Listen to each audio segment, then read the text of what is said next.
একটা সরকারের স্বৈরাচারী হয়ে উঠলো। 3টা নির্বাচন হয়েছে, দেখুন 2014 সালের নির্বাচন, কোনো ধরনের জবাব দিয়ে নেই, আমি যা খুশি তা করে ফেললাম। 2018 সালের নির্বাচন, আমি যেমন খুশি দিনের ভোট রাতে করে ফেললাম, কেউ কিছু বলতে পারবে না। 2024 সালে আমার মতো করে আমি এবং ডামিন নির্বাচন করে ফেললাম। একটা গণতান্ত্রিক সরকার কি কারণে স্বৈরতান্ত্রিক হয়ে ওঠে, মানে এইটার ইকুয়েশনটা মিলাতে পারছি না আমি ঠিক।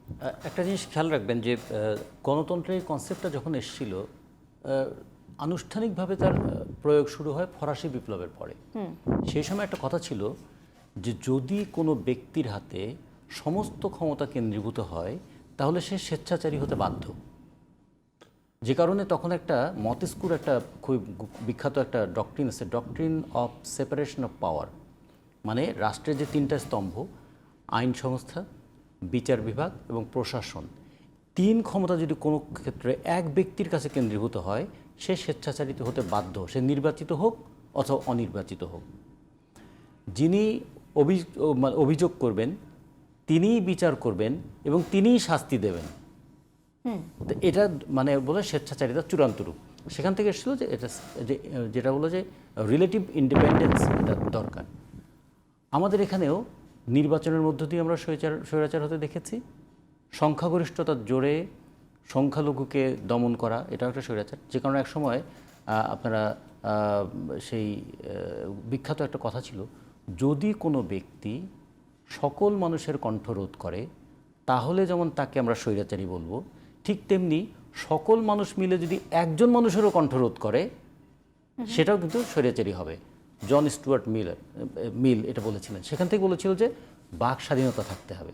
আমি আপনার কথা মানতেও পারি, নাও মানতে পারি, কিন্তু আপনাকে কথা বলতে দেবো না কেন। এই কথাটা তখন ভলতেয়ার নিয়ে এসেছিলেন যে তোমার কথা আমি নাও মানতে পারি, কিন্তু তোমার কথা বলার স্বাধীনতার জন্য প্রয়োজনে আমি জীবন দেবো। তাহলে এই কনসেপ্টগুলো কিন্তু একটা ডেমোক্রেটিক মুভমেন্টের মধ্যে দিয়ে আসছিল। কিন্তু পরবর্তীতে আমরা দেখলাম যে যখনই ক্ষমতা কেন্দ্রীভূত হওয়া, ক্ষমতা কুক্ষিগত হওয়া, ক্ষমতার সঙ্গে অর্থের যুক্ত হয়ে গেল, তখন আবার অ্যাটকিন্স একটা কথা বলেছিলেন, পাওয়ার করাপ্টস, অ্যাবসোলুট পাওয়ার করাপ্টস অ্যাবসোলুটলি।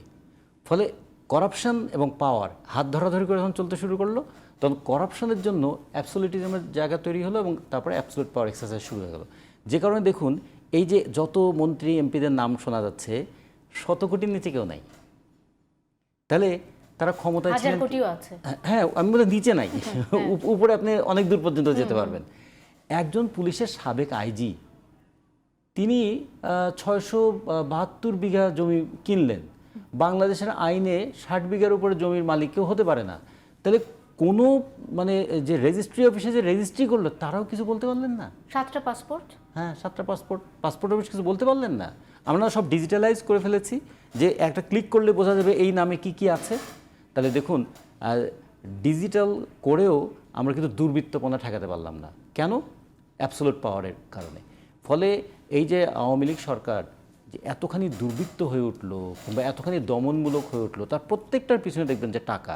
যদি আর্থিক প্রণোদনাটা না থাকতো, টাকা লুটপাটের এত সুযোগ না থাকতো, এবং এইরকমও মাঝে মাঝে মনে হয় যে যদি পার্লামেন্ট মেম্বার হওয়ার পরে এত আর্থিক সুবিধা না পেতেন তাহলে হয়তো অনেকে পার্লামেন্ট মেম্বার নাও হতে চাইতে পারতেন। তো ফলে এটার সঙ্গে যে অর্থটা যুক্ত হয়ে গেল, আমরা তখন বলেছিলাম যে ডেমোক্রেটিক সিস্টেমের ক্ষেত্রে এটা একটা বড় বিপর্যয় হয়ে গেল, যে দুর্নীতিকে নিয়ন্ত্রণ করতে না পারলে দুর্বৃত্ত হওয়া বন্ধ করা যাবে না, আর দুর্বৃত্ত এবং গণতন্ত্র একসঙ্গে চলতে পারে না। তো সেই ক্ষেত্রে আবার দুদু ভাই একটা কথা খুব রাইটলি বলেছেন যে ছাত্র রাজনীতির ক্ষেত্রে সেই প্রশ্নটা আসে। তাহলে ছাত্র রাজনীতির দুর্বৃত্তদেরকে দমন করো, কিন্তু রাজনীতি যে মানুষ চিনতে শেখায়, সমাজকে চিনতে শেখায়, দেশকে চিনতে শেখায়, মানুষের প্রতি দায়বোধ তৈরি করে, সেগুলো কি সব বন্ধ করে দেবে? তো ফলে ওই দ্বার বন্ধ করে দিয়ে ভ্রমটাকে রুখি, সত্য বলে আমি তবে কোথা দিয়ে ঢুকি, এরকম আমরা দ্বার বন্ধ করে রাজনীতি বন্ধ করার এই কথাটাও আমরা বিরোধিতা করি। আপনি যে প্রশ্নটা করেছেন যে কেমন করে একটা সরকারের স্বৈরাচারী হয়ে উঠলো, 3টা নির্বাচন হয়েছে, দেখুন 2014 সালের নির্বাচন, কোনো ধরনের জবাব দিয়ে নেই, আমি যা খুশি তা করে ফেললাম। 2018 সালের নির্বাচন, আমি যেমন খুশি দিনের ভোট রাতে করে ফেললাম, কেউ কিছু বলতে পারবে না। 2024 সালে আমার মতো করে আমি এবং ডামিন নির্বাচন করে ফেললাম। এইগুলো করতে করতে এবং এদের পিছনে একদল বুদ্ধিজীবীর সমর্থন থাকার কারণে তারা মনে করেছেন যে আমরা তো গায়ের জোরে করছি, আবার একটা ইন্টেলেকচুয়াল সাপোর্ট পাচ্ছি, দুইটা মিলে এটা কিন্তু তাদেরকে এই জায়গাটা নিয়ে এসছে। আবার আরেক দিকে দেখুন অন্যায়ের বিরুদ্ধে মানুষের একটা ক্ষোভ থাকে, অন্যায়ের বিরুদ্ধে মানুষের প্রতিবাদ থাকে।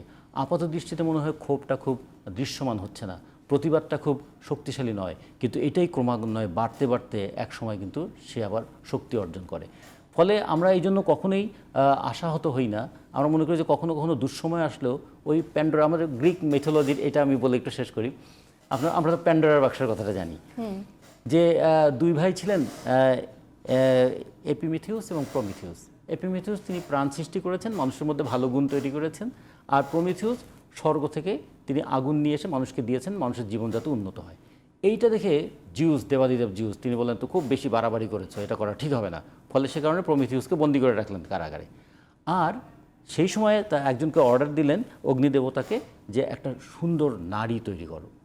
সুন্দর নারী তৈরি করলো প্যান্ডোরাকে, তার গুণ, তার ভাষা, তার কাব্যগুণ সব মিলিয়ে তার আছে। একে জিউস একটা উপহার দিয়েছিলেন, একটা বাক্স, যে তোমাকে একটা বাক্স দিলাম, এটা খবরদার খুলবে না। কিন্তু কৌতূহল, কি আছে এর মধ্যে? যখনই প্যান্ডোরা ওটা খুলতে গেল, ভিতর থেকে বেরিয়ে আসলো রাগ, ক্ষোভ, জড়া, মানে হিংসা, ঘৃণা, ক্রোধ। তখন তাড়াতাড়ি করে এটা দেখে ভয়ে প্যান্ডোরা বাক্স যখন বন্ধ করতে গেল, তখন ভিতর থেকে সূক্ষ্ম একটা সুতার মতো বেরিয়ে এলো আশা। তার মানে এই গ্রিক ম্যাথোলজিতে এটা যে সব কিছুর শেষে কিন্তু একটা আশা থাকে, সেই আশাটা নিয়েই কিন্তু মানুষ লড়ে। ওই যে রিক্সা চালকের কথা বললেন, তার মনের মধ্যে কিন্তু আশা, সে কিন্তু কারোর কাছে ভিক্ষা চায় না, সে দৈনিক রিক্সা চালিয়েই সে জীবিকা নির্বাহ করেছে।